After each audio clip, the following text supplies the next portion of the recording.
پہلے جو شیعہ میں یہ تھا، تعزیہ داری شیعہ میں تھا.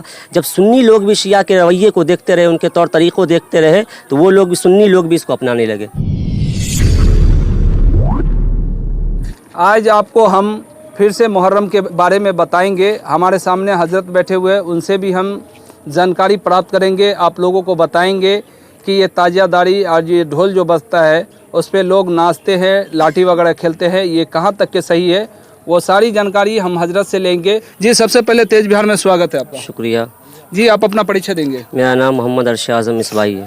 جی حضرت، دیکھتے ہیں کہ آئے دن گاؤں گرام کے اندر میلاد شریف ہوتی ہے، امام حسین کا تذکرہ ہوتا ہے، قرآن حدیث پہ بیان ہوتی ہے، لوگ سنتے بھی ہے، عمل کرتے ہیں، بٹ اس کو فالو صحیح سے نہیں کرتے ہیں. پھر بھی تعزیہ داری، ڈھول بجانا، لاٹھی وغیرہ کھیلنا، یہ کہاں تک کہ صحیح ہے؟ سب سے پہلے آپ یہ جانیں کہ تعزیہ داری سب سے پہلے کس نے بنایا. تو سب سے پہلے تعزیہ جو ہے معز الدولہ نامی شخص نے بنایا. یہ عقیدتاً شیعہ تھا اور عیسائیوں کے عقیدہ کے مطابق بھی اپنا عقیدہ رکھتا تھا. اچھا. تو اس نے جب یہ تعزیہ بنایا تو اس نے پورے شہر میں گھمایا، مگر وہاں سے تعزیہ داری کو فروغ نہیں ملا. ہندوستان میں سب سے پہلے جو تعزیہ داری بنائے ان کا نام ہے تیمور لنگ. یہ داہنے پاؤں کا لنگڑا تھا اور یہ لنگڑا ہونے کے باوجود بھی 42 ملکوں کو فتح کیے ہوا تھا. ہندوستان کا بادشاہ تھا. تو یہ ہر سال محرم کے مہینہ میں حضرت امام حسین کے روضہ پہ جاتا. ان کو حضرت امام حسین سے بہت محبت تھی، بہت عقیدت تھی، مگر ایک مرتبہ وہ کسی وجہ سے نہیں جا پایا. تو 10 محرم کے دن جو ہے ان کے حواری جواری جو بھی تھے وہ حضرت امام علی مقام کے روضہ کے شبیہ کا ایک نقشہ بنایا اور اس بادشاہ کے پاس پیش کیا. وہ بادشاہ جب اس نقشہ کو دیکھا تو بہت خوش ہوا. اس کے بعد جو ہے ہر سال جو بادشاہ کو ماننے والے جو لوگ تھے اس بادشاہ کو خوش کرنے کے لیے وہ حضرت امام حسین کے روضہ کے شبیہ کا نقشہ بنانے لگے، تعزیہ بنانے لگے. اس کے بعد جو ہے وہ بادشاہ بھی حکم دے دیا کہ ہر سال محرم کے موقع پہ ہر گاؤں، ہر محلہ، ہر بستی میں، ہر چوک چوراہے پہ تعزیہ بنے گا. لوگ گھومیں گے، اس دن دکانیں بند رہے گی، بازار مارکیٹ بند رہے گی، سب لوگ غم منائیں گے اور تعزیہ بنائیں گے. اس طریقے سے تعزیہ کا ایجاد ہوا. وہیں سے شروعات ہوا اور یہ 801 ہجری میں ایجاد ہوا ہے. اچھا جی، لگاتار چلتے آ رہا. تو یہ پہلے جو شیعہ میں یہ تھا، تعزیہ داری شیعہ میں تھا.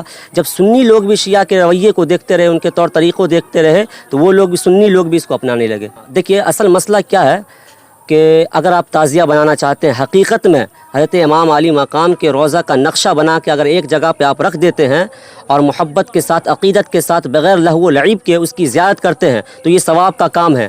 مگر آج ہمارے معاشرے میں کیا ہوتا ہے، تعزیہ تو بناتے ہیں کہ جس طریقے سے امام علی مقام کا مزار شریف ہے، ان کا نقشہ ہے، اس طریقے سے بھی نہیں رہتا ہے. اور اس کے بعد تعزیہ داری بنانے کے بعد لوگ شراب پیتے ہیں، ڈھول بجاتے ہیں، لہو و لعب میں مشغول رہتے ہیں. اسی لیے تعزیہ داری جو ہے حرام ہے. وہ لوگ داستان کربلا کو نہیں جانتے ہیں کہ حقیقت میں کربلا میں کیا ہوا. یہ جانیں کہ حضرت امام علی مقام پہ لوگوں نے کس طریقے سے ظلم کیا، یزیدیوں نے کس طریقے سے ظلم کیا.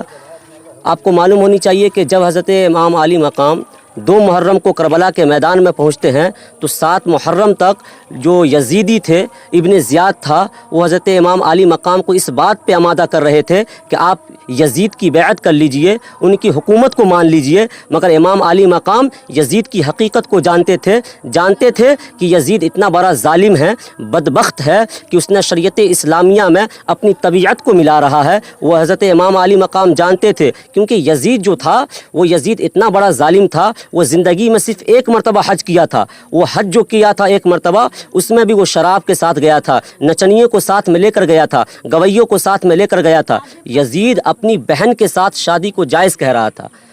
تو اتنے سارے خرافات جس انسان کے اندر ہو، ایک نبی کا نواسا کبھی اس کی بیعت نہیں کر سکتے ہیں. بیعت کا مطلب ہی یہی ہوتا ہے کہ ووٹ دینا. اگر یزید کے بارے میں اگر کوئی بیعت کرے تو اس کا مطلب یہ تھا کہ یزید جو بھی کرے گا میں اس کی تائید کرتا ہوں. تو امام حسین کبھی کسی شرابی کا، کسی مکار، کسی عیاش انسان کو بیعت نہیں کر سکتے تھے، اس لیے امام حسین نے ان کی بیعت نہیں کی.